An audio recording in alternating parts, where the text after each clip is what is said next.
When two hip-hop heavyweights clash, the world tunes in. Kendrick Lamar and J. Cole, lyrical geniuses in their own right, have sparked rumors of a subtle, yet intense subliminal war through their music. While these rap titans have collaborated in the past, eagle-eyed fans have noticed cryptic verses and sly references that suggest a hidden rivalry. From Lamar's Control verse to Cole's False Prophets, each artist seems to address the other in veiled messages. But what exactly could cause this disses? Join us as we delve deep into the unspoken subliminal war between Kendrick Lamar and J. Cole, deciphering their verses and uncovering the truth behind the rumors. But before we move on, don't forget to subscribe. Having done that now, let's dive into the details. Kendrick Lamar and J. Cole have reigned supreme in the rap game for years, and even as 2024 unfolds, the battle for the top spot continues unabated. Their journey traces back to a time before their debut albums hit the shelves. J. Cole's ascent began in 2009 when he inked a deal with Hov. His mixtapes, The Come Up and The Warm Up, set the stage for his explosive rise. The latter caught fire, propelling J. Cole onto the coveted XXL freshman list in 2010. Interestingly, fate intervened when J. Cole found himself sharing the freshman cover with J-Rock, an artist from Los Angeles signed to Top Dog Entertainment TDE, the same label that housed Kendrick Lamar. It was at this auspicious event that J. Cole and Kendrick first crossed paths. However, Kendrick's star had yet to soar, and J. Cole didn't even recall their initial encounter. Months later, destiny intervened once more.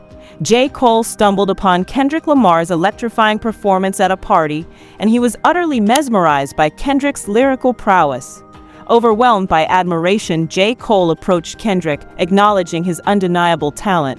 Reflecting on that moment, J. Cole remarked, "When I saw him, I was like, wow. When I heard him, I was instantly blown away. I felt compelled to let him know how truly incredible he was." Their meeting sparked a connection that led to an exchange of contact information, laying the foundation for a friendship and a professional relationship that would shape the future of hip-hop. Kendrick Lamar and J. Cole's musical collaboration began with Kendrick sending Cole 2 tracks, Hidden Power and Cut You Off. Impressed by Kendrick's talent, Cole, who was seeking inspiration, felt an immediate connection to Kendrick's music. Recognizing Kendrick's unique gift, Cole, a talented producer himself, started sharing beats with Kendrick. One of these beats, originally intended for J. Cole's use, ended up becoming Kendrick's breakout single, Hidden Power, from the Section 80 album. Their musical chemistry was undeniable, leading them to plan a joint mixtape. Excited about their collaboration, J. Cole revealed in an MTV interview that they were working on something groundbreaking. Despite recording several songs, including one called Temptations, which Kendrick previewed at a Section 80 signing, none of the tracks from their joint project were ever officially released. Reflecting on their collaboration, J. Cole admitted that Kendrick outshone him on tracks like Temptations. He realized the mistake of giving Kendrick such a strong advantage, acknowledging Kendrick's exceptional skill. Despite their joint project never coming to fruition, their friendship and mutual respect continued to grow. Their first official collaboration came in 2012 on a remix of Trey Songz' Trey Day track. This marked the first time they appeared together on a track, giving fans a taste of what could have been. 4 months after Kendrick Lamar's Good Kid, M.A.A.D. City album took the world by storm, J. Cole publicly praised Kendrick's work, urging his followers to buy the album twice. The next day, J. Cole surprised fans by appearing at Best Buy in Compton to sign albums, showing a level of humility and genuine support uncommon among celebrities. J. Cole's presence in La seemed more than just a visit, as Kendrick later tweeted about spending time together. In a show of mutual respect, Kendrick released a song produced by J. Cole titled The Jig Is Up. However, it was J. Cole's turn in the spotlight when he released his sophomore album, which featured Kendrick on the hook, not rapping. Despite Kendrick's absence from the verses, the song still showcased J. Cole's confidence, with lyrics proclaiming his greatness and superiority over other rappers. The dynamic between J. Cole and Kendrick took an interesting turn with Kendrick's Control verse, where he called out multiple rappers, including J. Cole, challenging them to up their game.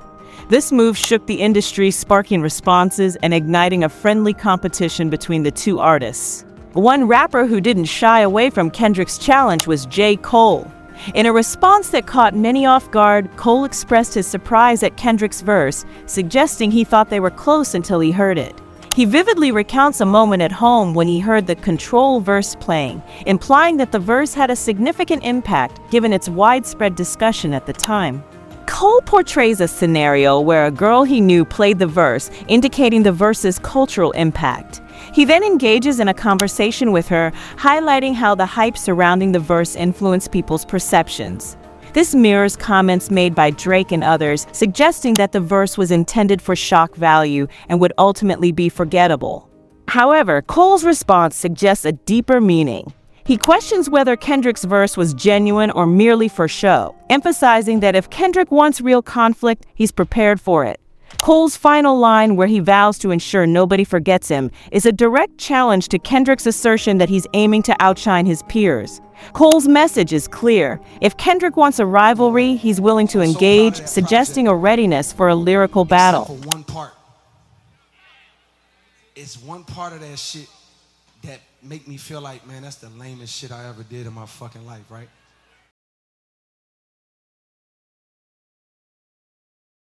When the Control verse made waves, J. Cole felt compelled to reach out to Kendrick Lamar directly to understand the context.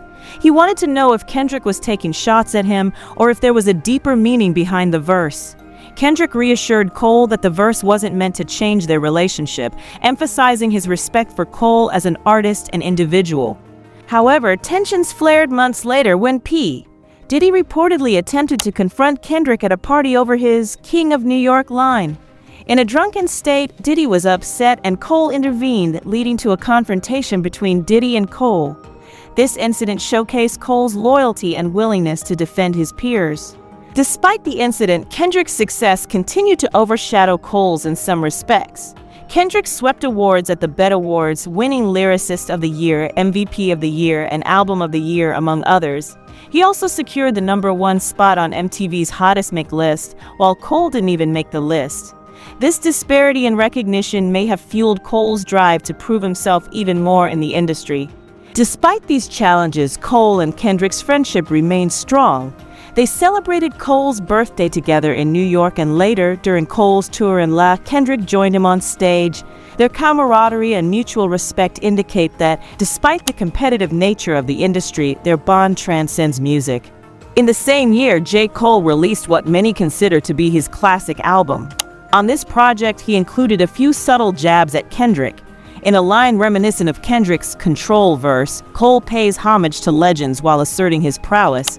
He raps, "You might be Drizzy Drake or Kendrick Lamar, check the birth date, you ain't the god, call the guy." This line serves a dual purpose, positioning Cole above both Kendrick and Drake and referencing Rakim, known as the God MC, who shares the same birthday as Cole, January 28th.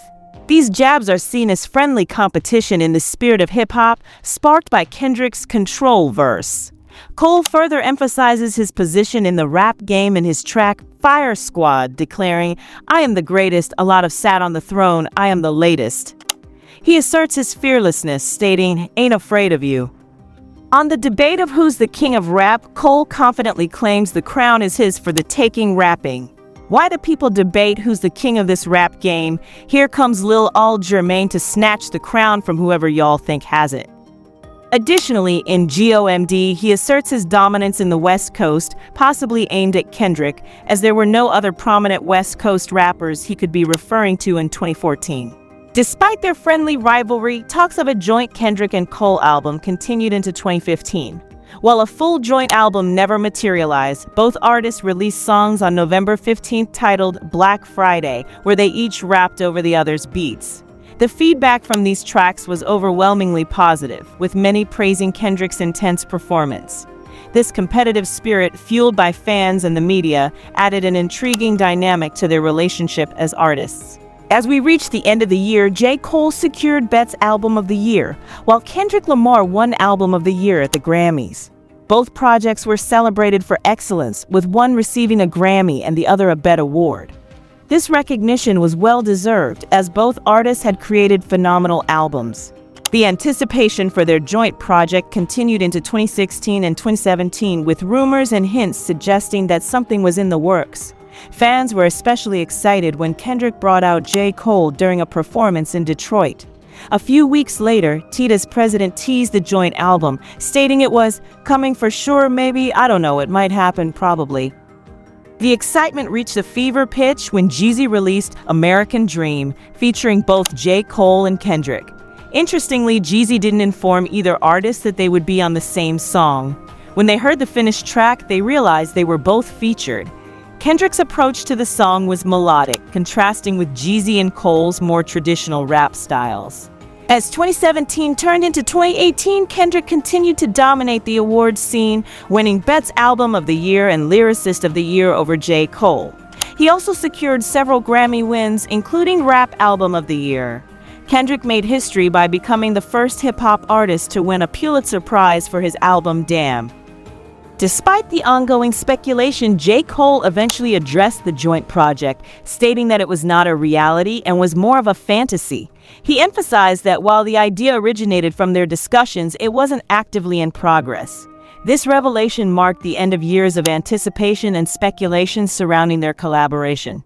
As time passed, the comparisons between J. Cole and Kendrick Lamar grew more intense.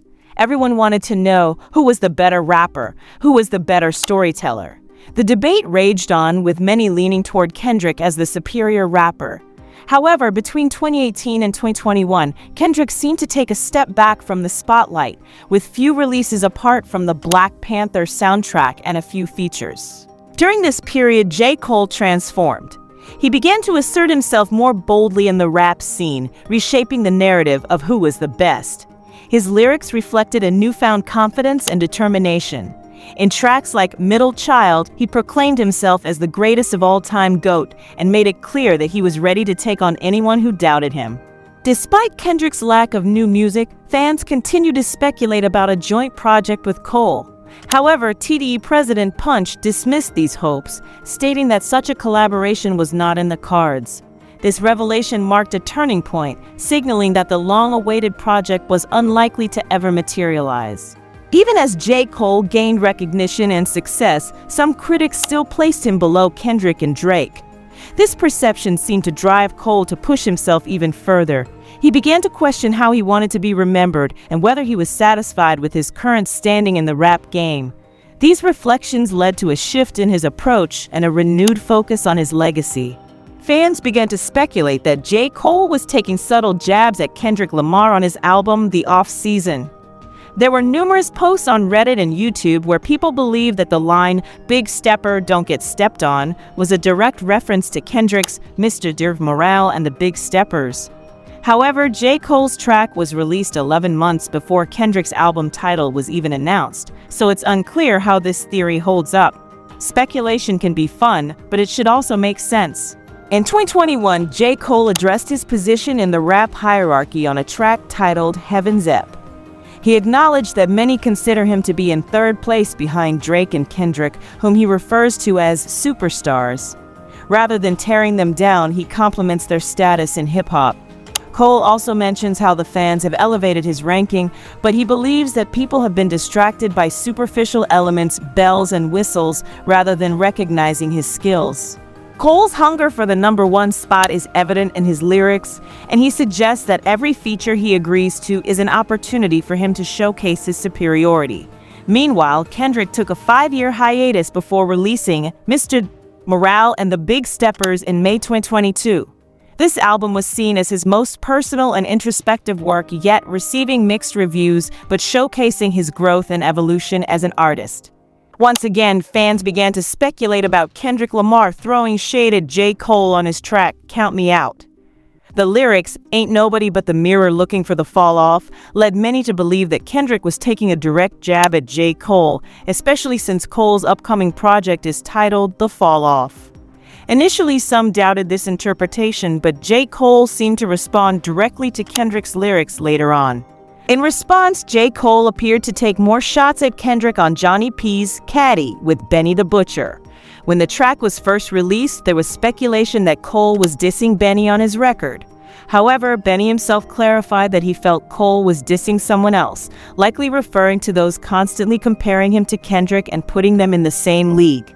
In the first line of his verse, J. Cole asserts his dominance on features, claiming he could outshine anyone, even Jesus, if he asked for a feature. This bold statement could be interpreted as a challenge to anyone, including Kendrick Lamar, who has been likened to Jesus in some of his past work. One of the most blatant and direct shots at Kendrick to date came on J. Cole's The Climb Back. In this track, Cole criticizes what he sees as fake progressivism and woke culture, suggesting that some artists profit from racial tension without truly addressing it. Once again, J. Cole doesn't see any of these other rappers as a threat, but what's more intriguing is that he doesn't view Kendrick as a threat either. In a bold move, he declares, "Smoking on your top 5 tonight." Now, for the most damning piece of all, in his verse on Drake's track, he unequivocally states that he's number 1 right from the start. When J. Cole refers to himself and Drake as the Super Bowl, it's significant. Think about it. In the Super Bowl, only the 2 best teams make it. By positioning himself and Drake as the best, he essentially excludes Kendrick from the equation entirely. In Count Me Out, Kendrick's line about "nobody but the mirror looking for the fall-off" is met with a strong rebuttal from Cole. He asserts there's no falling off for him.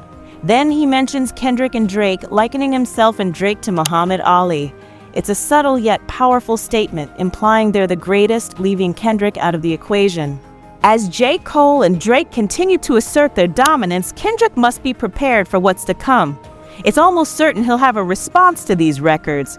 Cole's lines about collaboration with Drake further drive home the point that they see themselves as the top 2, leaving Kendrick in the shadows. And J. Cole isn't finished yet. In Might Delete Later, he continues to throw subliminals at Kendrick. By referencing comparisons and numbers, he's essentially calling out Kendrick's perceived shortcomings.